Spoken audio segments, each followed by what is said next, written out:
غزالی زماں راضی دوران زیغم اسلام سید احمد سنگھ شاہ صاحب کاظمی علیہ الرحمہ، آپ کا کسی قادیانی دجال کے چاہنے والے سے مناظرہ ہوا تو اس نے کہا، آپ نے یہی حدیث پاک پیش فرمائی بخاری شریف کی، آپ نے فرمایا حضور نے ختم نبوت کو خود بیان فرمایا ہے، اور آقا علیہ الصلوۃ والسلام نے فرمایا میں آخری اینٹ تھا۔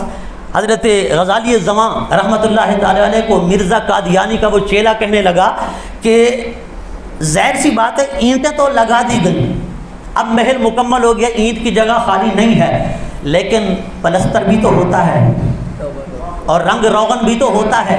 ہم نبوت کے محل کا مرزا قادیانی کے ذریعے پلستر کر دیں گے یا اس کا ہم رنگ روغن کر دیں گے؟ غزالی زماں رحمۃ اللہ علیہ نے فرمایا کہ صرف اینٹوں سے اسرا ہوا اور بنایا ہوا محل خوبصورت نہیں لگتا، خوبصورت اس وقت لگتا ہے جب اس کا پلستر بھی ہو جائے، اس کا رنگ روغن بھی ہو جائے۔ آپ نے فرمایا مرزا قادیانی کے چیلے ذرا توجہ سے حدیث کو پڑھ، اور حدیث کو ابو جہل کی نظر سے نہ پڑھ، حدیث پاک کو پڑھنا ہے تو صدیق اکبر کی نگاہ سے پڑھ، کسی حضور کے دیوانے پروانے کی نگاہ سے پڑھ۔ تجھے نہیں پتا میرے نبی نے فرمایا اجملہ واسنہ، رب نے صرف محل نہیں بنایا، اسے حسین بھی بنایا، جمیل بھی بنایا۔